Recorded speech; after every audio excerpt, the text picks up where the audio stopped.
Hey everybody, Pastor Joseph here. It's good to be with you this evening in Advent. Yesterday's post, I talked about how Mary was silenced, or mostly silenced, by the announcement of Gabriel that she was to bear Jesus and bring him to life in this world. And I talked about her quietness.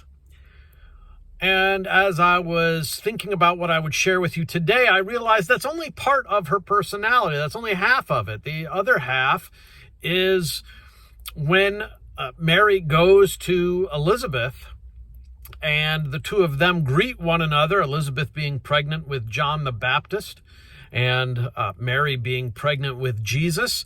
And Mary talks quite a bit in something that we in the church call the Magnificat.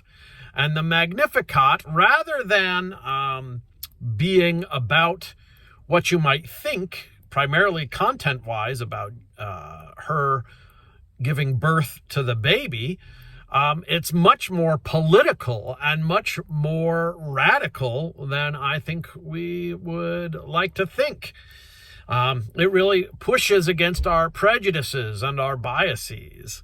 And it talks about how the mighty and the powerful will be brought down low. It talks about how the hungry shall be filled. It's very much a radical message that sounds better on the lips of a revolutionary than it does on the 12-year-old meek and mild round yon virgin kind of thing.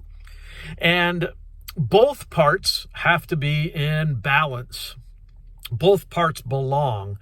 I'm wondering particularly if Jesus, in his very radical Sermon on the Mount, where he talks about the sorrowful being joyful, and how in God's eyes those who mourn are comforted, those who are persecuted are the most blessed, and so on and so forth, if Jesus might have learned that at Mary's knee, because when you look at the Magnificat, it's a very similar kind of language, turning the world upside down for God.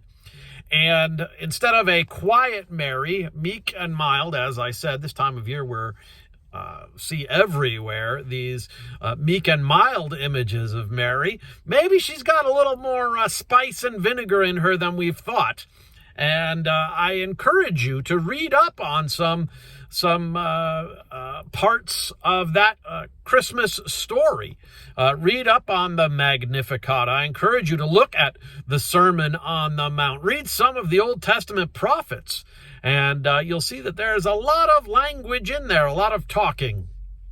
Read up on Hannah in the Old Testament, who many think Mary modeled her Magnificat song off of Hannah's own song in the first book of Samuel.